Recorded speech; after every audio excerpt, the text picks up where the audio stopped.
Good morning. So today we will see a new subject that is circuits and networks.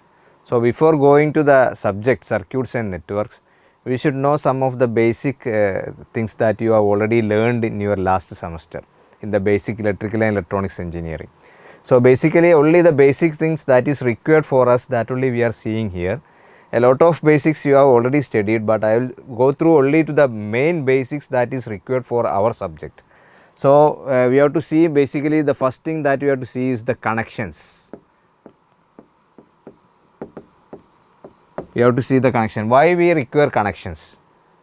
So connections, normally if there is a electrical circuit, that electrical circuit is formed by connecting each other, and to be, when it will become a closed circuit, then we can tell that it is a circuit. So anything in the electrical system can be connected either in series or parallel. So the two types of connections are, one is series and the second one is parallel. So any system that is there in the any elements, basically there are basically three types of elements that is there in the electrical engineering, that is resistor, capacitor and inductor. These are the basic elements that is used in the electrical engineering. So these elements can be connected either in series or it can be connected in parallel. So if the elements are connected in series, what will be the nature of that circuit, how it can be analyzed, that we should know. Similarly, if you are connecting that elements in parallel, then we should know what is the analysis of that parallel circuit. So if you want to know the analysis of the series and parallel circuit, we should study about the circuits. So first we will see the series connection. Series connection. So in series connection, let us take the element resistor.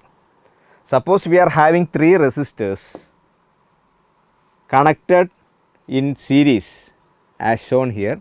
So let us take resistor R1, R2, resistor R3. So these three resistors are connected in series to a voltage source V.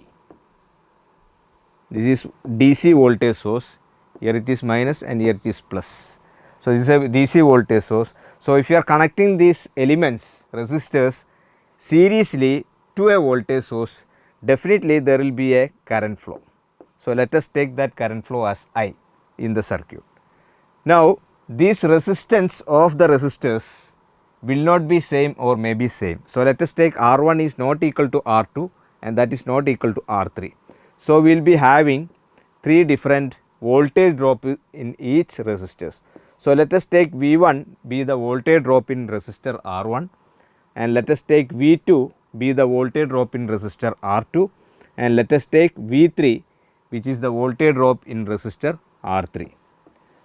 So this is the voltage drops that is there in the each resistors.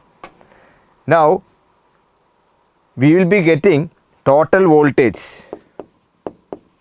of the circuit 1. Circuit is, let us take it as V. So this V will be the sum of voltages V1 plus V2 plus V3. So let us take this as equation number 1. Now these entire resistance can be simplified into a single equivalent resistance. So this figure can be modified, can be replaced in this fashion as shown here, that is an equivalent resistance that is connected to the same voltage source which is having same current flow, and let us take this equivalent resistance as R equivalent. So according to Ohm's law, we will be getting V is equal to I into R equivalent. Already you have studied about the Ohm's law. From your 8th standard onwards you are studying this Ohm's law. So according to Ohm's law, we can tell that this is the circuit that we are seeing. So according to Ohm's law, we can tell that the voltage drop in a circuit is directly proportional to the equivalent resistance of the equivalent current flowing through the resistor. So we will be getting V is directly proportional to V is directly proportional to current I.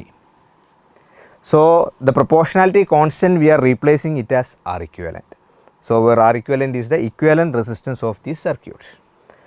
Now, you can substitute this one here. So, you will be getting here V will be is equal to V1 instead of V1. V1 is the nothing but the voltage drop across the resistor R1. So, according to Ohm's law, V is equal to I into R. So, if you are taking R1 as the resistance, we can take V1 will be is equal to I into R1 plus voltage drop across 2, resistor 2 is V2. So, V2 can be written as I into R2 plus the V3 can be written as I into R3. So, from here we will be getting this is equal to, we can write it as V is equal to I, we will be taking it is common outside. So, we will be getting R1 plus R2 plus R3. So, this is the equation that you are getting. So, from equation 2,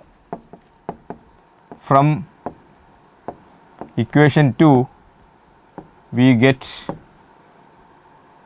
I into R equivalent, that is instead of V we are taking equation number 2. So, we can write instead of V we can write it as I into R equivalent, that is equal to I into R1 plus R2 plus R3. So, this I and this I get cancels off. So, we will be getting the equivalent resistance R equivalent is equal to R1 plus R2 plus R3. So, this is the resistance, equivalent resistance value that we will be getting if resistors are connected in series. So, in short, we can tell that n number of resistors are connected in series, then the equivalent resistance of that combination will be equal to R1 plus R2 plus R3 plus etc. plus Rn. So, this will be the equivalent resistance if you are seeing for a series connection. So, this you have to understand. Then if you go for the next connection, that is parallel connection. The second thing that you should know about the parallel connection. So, if the connection is parallel, what will be the equivalent resistance of that parallel network? Suppose for example, we can take a resistor R1 and another resistor R2, both are connected parallel. So, this is the connection for parallel, and this combination is connected to a voltage source of V volts. So, this is the connection. Now, let us take the current flowing through the main circuit, that is, let us take it as I, and the current that is flowing through the resistor R1, let us take it as I1, and the current that is flowing through the resistor R2, let us take it as I2. So, since this is connected in parallel, you can see the same voltage is coming across the both the resistors.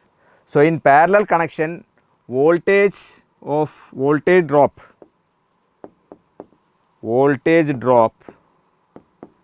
in resistors are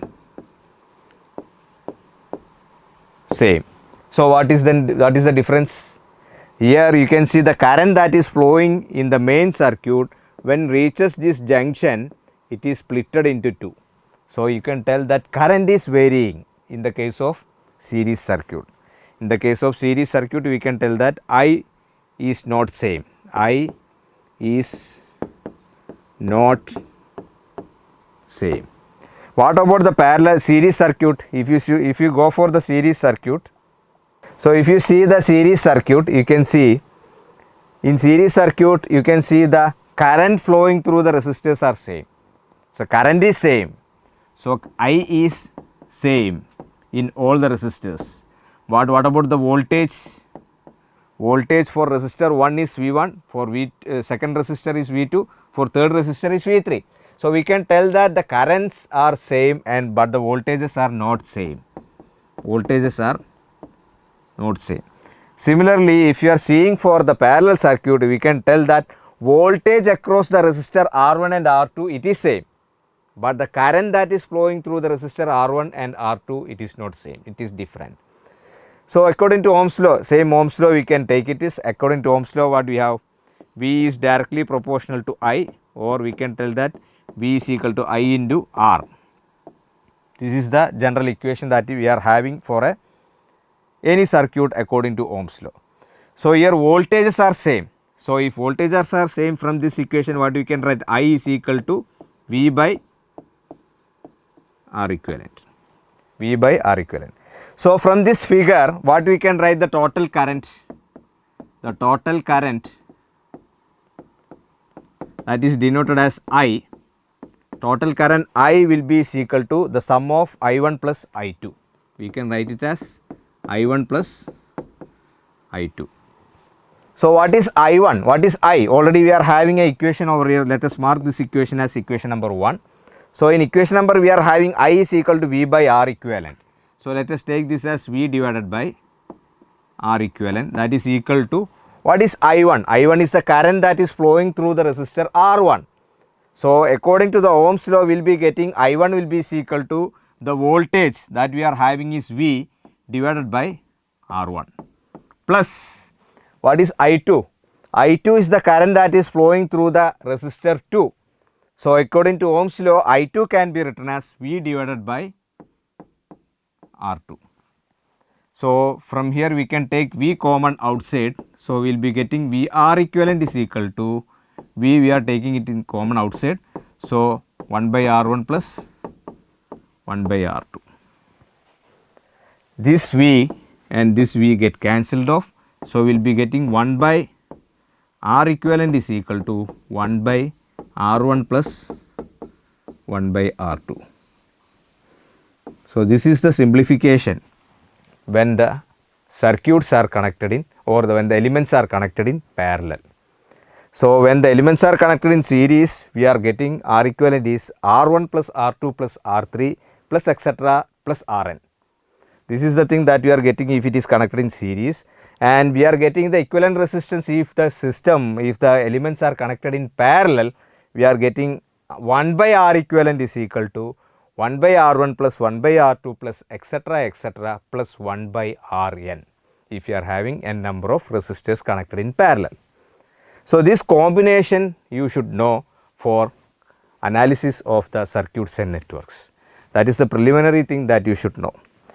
Then the next thing that you should know is about the division rule. There are two division rules. Division rule. There are two types of division rule, that is, one is current division rule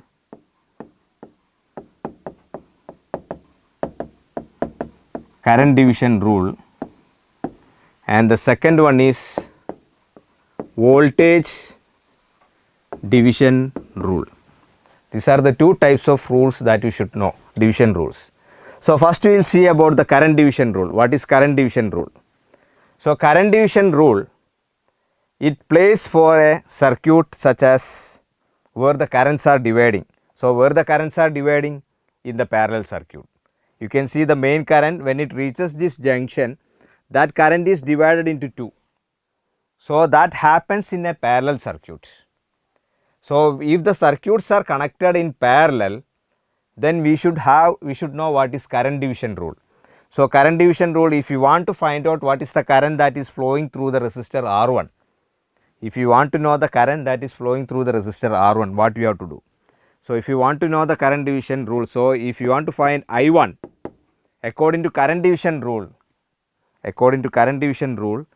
if you want to find out I1, then we should know the main current, that is I. So by knowing the main current, we can get the current division. So main current I should be multiplied with R2. If you are finding the resistor current of R1, we should multiply with R2, then divided by the sum of the parallel combinations. Sum of the parallel combination that we are having is R1 plus R2. So in that way we will be getting current division rule. So this is called as, this is the equation that should be utilized for finding the current in a parallel circuit. So that is the current division rule. So this is the equation that should be used for our circuit analysis. So we should know about current division rule. Then the next thing that we should know about voltage division rule. So where does the voltage divide? So you can see in a series connection, this is the main voltage. So this voltage is dividing as V1, V2, V3 when the circuits are connected, when the elements are connected in series. So in series connection we should go for voltage division rule. So if you are having two circuits, if you are having a circuit in this way, for simplifying I am making this one to a simple format of two resistors connected such as R1 and R2, and the voltage drop here it is V1 and the voltage drop here is V2. Suppose if you are taking this one, for simplification I am taking this one. Suppose we are having this one. So what will be the voltage drop across the resistor R1? So by voltage division rule, V1 can be found out by V1 will be equal to net voltage is V multiplied with the resistor that we are going to find the drop, that is voltage drop across R1 only we are going to find out. So the resistance R1, we have to multiply the main voltage with R1 divided by the sum of series combination R1 plus R2. So this is the relation that should be utilized for finding the voltages in a series connection. So what is current division rule? How to identify the current in a parallel circuit when the currents are dividing, that you should know by this equation. And if a series circuit is there, the voltages are dividing, current will be same in that circuit. So the voltages are dividing. So if you want to find out the particular voltage of one of the element, then that can be done by voltage division rule by this equation. So these are the basic things that you should know for the analysis of circuits and networks. So this is about the basic things that you should know, and the coming classes we will see about the circuits and networks in details. Okay, thank you.